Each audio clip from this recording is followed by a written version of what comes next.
بسم اللہ الرحمن الرحیم۔ آج 3 چیزوں کو بیان کیا جائے گا۔ پہلی جو چیز ہے وہ یہ ہے کہ قیامت کیا ہے۔ دوسری چیز نامہ اعمال کیا ہے، اور تیسری چیز میزان کیا ہے، اور چوتھی چیز جو ہے وہ حوض کوثر کے بارے میں ذکر کی جائے گی۔ قیامت کیسے آئے گی؟ اللہ تعالیٰ فرماتا ہے اذا زلزلت الارض زلزالہا واخرجت الارض اثقالہا۔ جب زلزلہ آئے گا، شدید زلزلہ، یعنی قیامت جو آئے گی تو اسرافیل سور کی آواز نکالے گا۔ وہ آواز بنسری کی آواز سے مشابہت رکھتی ہوگی۔ پہلے بڑی پیاری آواز ہوگی، لوگ اس کی طرف مقناطیسی طور پر کھینچے چلے جائیں گے۔ آہستہ آہستہ ہولناک ہوتی جائے گی، لوگوں کی مدہوشی بڑھتی جائے گی، حتیٰ کہ انجام یہ ہوگا کہ لوگ جو ہیں وہ سارے کے سارے ختم ہو جائیں گے، جاندار سارے ختم ہو جائیں گے، اور اسرافیل جو فرشتہ ہے وہ بھی اس کے ساتھ ہی ختم ہو جائے گا۔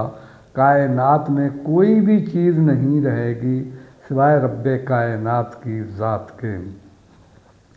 آسمان ٹوٹ کر نیچے گر جائے گا، پہاڑ جو ہیں وہ روئی کے گالوں کی طرح اڑتے نظر آئیں گے، زمین ریزہ ریزہ ہو جائے گی، سورج چاند بھی اپنی روشنی کو ختم کر کے فنا و برباد ہو جائیں گے، ستارے بھی برباد ہو جائیں گے، تمام جہان جو ہیں کائنات کے وہ نیست و نابود ہو کر رہ جائیں گے۔ کائنات میں کوئی بھی چیز نہیں رہے گی تو ذات الہی رب کائنات کی ذات رہے گی، باقی کوئی چیز موجود نہیں ہوگی۔ رب کائنات اس عالم میں ارشاد فرمائے گا لمن الملک والیوم، آج ملک کس کے ہاتھ میں ہے؟ کوئی جواب دینے والا نہیں ہوگا، تو رب کائنات خود بخود ہی 3 مرتبہ پکار کر لمن الملک والیوم، لمن الملک والیوم، لمن الملک والیوم، آج ملک کس کا ہے؟ جب جواب نہیں آئے گا تو رب کائنات خود فرمائے گا للہ الواحد القہار، آج ملک جو ہے اس رب کائنات کے ہاتھ میں ہے جو اکیلا ہے، جس کی بادشاہی اکیلی، جس کی ذات اکیلی، جو احد ہے، صمد ہے، لم یلد ولم یولد ہے، وہ اکیلا آج ہے جس کی ساری بادشاہی ہے۔ سب بادشاہ نیست و نابود ہو جائیں گے، کوئی بھی آواز دینے والا نہیں ہوگا، صرف اللہ کی ذات باقی رہے گی۔ جب قیامت برپا ہوگی، اس کے بعد سب سے پہلا جو مرحلہ ہوگا، آپ صلی اللہ علیہ وسلم نے ارشاد فرمایا کہ سب سے پہلے کیا ہوگا کہ حدیث پاک میں آتا ہے کہ سب سے پہلے جو ہے نا پل صراط کا منظر آئے گا۔ پل صراط کا، یہ پل صراط کا منظر جو ہے یہ کیسے ہوگا؟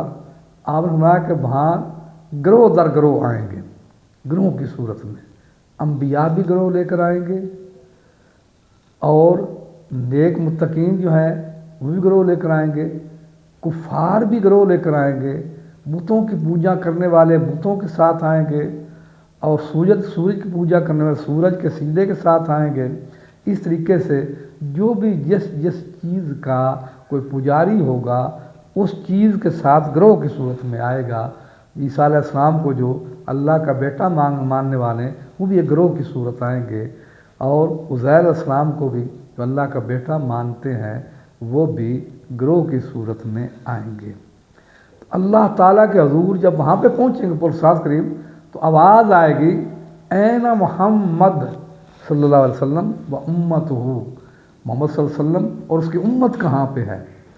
تو پل صراط سے آواز آئے گی کہ سب سے پہلے جو پل صراط سے گزرے گی میرا محبوب اور اس کی امت جو ہے میرے محبوب کی اقتداء کے اندر، میرے محبوب کی جو ہے سربراہی کے اندر پل صراط سے گزرے گی۔ اللہ اکبر! آپ اللہ رب العزت کے پیارے محبوب کی امت جب گزرنے لگے گی تو آپ صلی وسلم سلم سلم سلم کیا کہیں گے؟ اے اللہ میری امت کو سلامتی سے گزارنا، اے اللہ میری امت سلامتی سے گزارنا۔ آپ فرماتے ہیں کہ پل صراط سے گزر ہوگا نا، کچھ لوگ جو ہیں نا وہ کیسے گزریں گے؟ آنکھ جھپکنے میں گزر جائیں گے۔ کچھ لوگ بجلی کی رمک کے ساتھ ہی گزر جائیں گے کی طرح، اور کچھ لوگ پرندے اڑتے جیسے اس طریقے سے گزریں گے، کچھ لوگ جانوروں کی صورت میں گزریں گے، کچھ لوگ پیدل تیزی سے گزریں گے، اور کچھ لوگ جو ہیں وہ پل صراط سے گھسٹ کر گزریں گے۔ اللہ اکبر۔ آپ دوسرے کنارے پہ کھڑے ہوں گے، صلی اللہ علیہ وسلم کی صدائیں لگا رہے ہوں گے، جو بھی آپ کا امتی حدیث پاک میں آتا ہے، اگر پھسلنے لگے گھبرا جائے گا تو آپ آگے بڑھ کر اپنے امتی کو کاندھے کا سہارا دے کر فرمائیں گے میرے امتی سنبھل کر آ، میں تیرے سر پہ موجود ہوں۔ اللہ اکبر۔ عاشقوں کیا ہی بات ہے، جب حسن بصری رحمۃ اللہ علیہ نے یہ سنا نا کہ آقا علیہ السلام جو ہیں وہ پل صراط پہ جب آئیں گے نا تو گزرنے والوں کے لیے سہارے کا باعث بنیں گے، تو وہ کہتے ہیں مجھے اللہ رب العزت قسم ہے میں تو خود بخود اپنے پاؤں کو پھسلاؤں گا۔ لوگوں نے پوچھا کہ وہ کس لیے؟ کہتے وہ اس لیے میں جب پاؤں کو پھسلاؤں گا تو آقا علیہ السلام کے کاندھے کا سہارا مجھے نصیب ہو جائے گا، اگر نہیں پھسلاؤں گا سیدھا گزر جاؤں گا۔ میں چاہتا ہوں کہ آقا علیہ السلام کا سہارا مجھے نصیب ہو جائے، ان کا جسم اقدس کا مس مجھے نصیب ہو جائے، اس لیے جان بوجھ کر پاؤں کو وہاں پہ پھسلاؤں گا۔ یہ ہے پہلا مقام، اور یکے بعد دیگرے دوسرے مقامات کو بیان کیا جائے گا۔ میرے اس ویڈیو کو لائک بھی کیا کرو، سبسکرائب بھی ضرور کیا کرو، اور فالو بھی ضرور کیا کرو۔ ٹک ٹاک کے اوپر صبا حسن 1 ہے، اور یوٹیوب پر محمد صبا حسن ہے، اور جو فیس بک اس پہ ڈاکٹر محمد صبا حسن ہے۔